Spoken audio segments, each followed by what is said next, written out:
Hey everyone, welcome back to the channel, and forgive my voice, I'm still recovering from the flu, but I'm well enough to record this video. So, today we're going to be taking a look at the Ultimate Season Pass reward tank, the Object 490 Belka. The Belka is an Era 3 Eastern Alliance tank destroyer that comes with a manually activated siege mode, and it can be yours for as little as 6,000 gold. I say 6,000 gold, that is the cost of the Ultimate Season Reward Pass.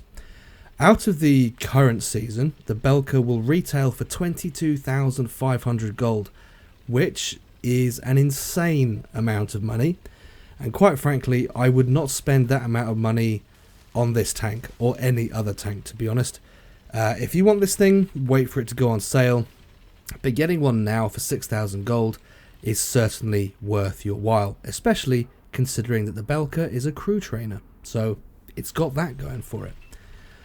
Alright, let's take a look at the Belka in a little bit more detail and compare it to its cousin, the Object 477. So, first things first, the gun. The gun stats on both of these tanks are the same. Standard pen is 900mm, secondary is 180mm, standard alpha is 760 per shot, and secondary is 980 per shot. The Belka has 3,900 hit points, the 477 has 3,750. Unboosted, the Belka can do 80 km an hour in both forward and reverse, while the 477 unboosted will max out at 75 km an hour forward and 24 km an hour in reverse.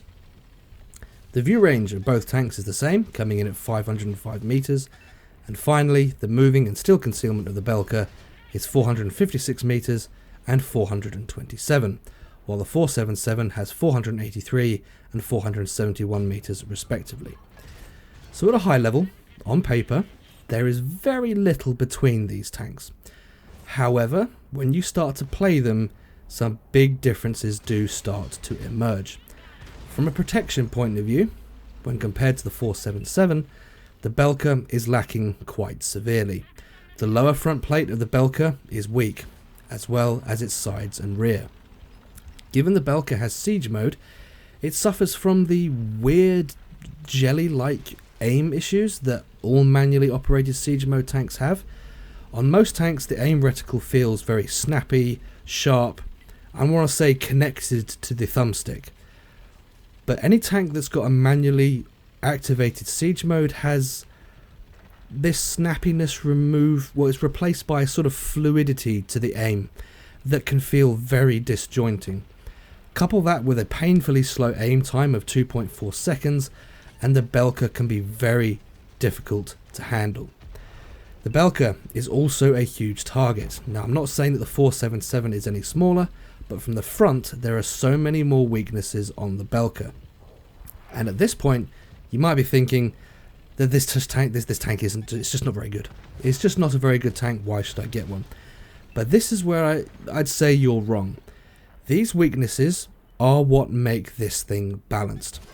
The 477 is still, to some degree, a broken vehicle. So for me to be comparing the Belka to the 477 and saying, oh, well, it's lacking slightly compared to the 477, well, for the health of the game, that's actually a good thing, because the 477 is better than it should be. You cannot YOLO in the Belka. The 477, you can YOLO into any fight, and typically, unless you're completely outnumbered, you can still come out on top in the 477. And if you don't know that you need to fire high explosive or HESH at the 477, then you're going to have a very hard time beating it. The Belka, on the other hand, has glaring weaknesses. It can be very powerful, and I've seen players pull in 11,000 damage games, 12,000 damage games, but you have to know what you're doing in the Belka. The more brain dead play style of the 477 won't work in the Belka, and that is why it is, in my opinion, a more balanced addition to Era 3. One thing that I do really like about the Belka is that reverse speed, because it is hilarious to watch the enemy team's lemming train panic as its brain dead YOLO strategy fails to catch up with the target that it's going for. There's a moment when the enemy team is coming for you And you can see them rethink their decision to just mindlessly chase you, because they're like, oh, okay, I'm not actually catching this guy. Oh crap, what do I do? Oh, I have to use my brain. And that's one of the reasons why I quite like the Belka, because it's a bit of a middle finger to the tactically inept side of the Era 3 community. But for the most part, the Belka is an average tank destroyer. The gun hits hard, but its long aim time means that it needs time and space. And the manually activated siege mode means that it needs time and space to activate and deactivate that. And the pace of Era 3 means that you rarely get one, or even both. The 477 does have a longer aim time of 2.7 seconds, but the 477 has the luxury of insane frontal armor. And that's where I think the 477 still comes out on top. The Belka needs circumstances to line up.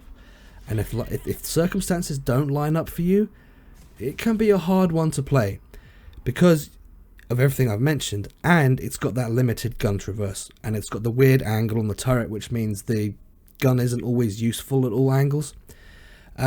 So at range, the Belka can be very good, but in close quarters, if you get overrun, then you're not going to do very well in this thing. Alright, let's take a look at the economy stats. The Belka has a 50% silver boost, 10% tank XP boost, 4% free XP boost, and finally a 25% crew XP boost. So the Belka is a well-balanced crew training tank destroyer. There you go. That's what it is. It's good that they've added that crew boost, because it's nice to know that this tank has something going for it beyond just a gun that hits hard. Yes, the gun hits hard, but it's going to require some skill to do well in this thing.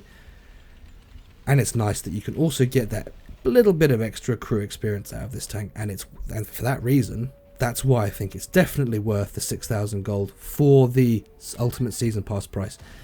If you're buying this thing outside of the season, I would say make sure it's on 50% discount. I wouldn't buy it at any other discount, like 30% no, 40% no, 50%, 60% discount, yeah, maybe.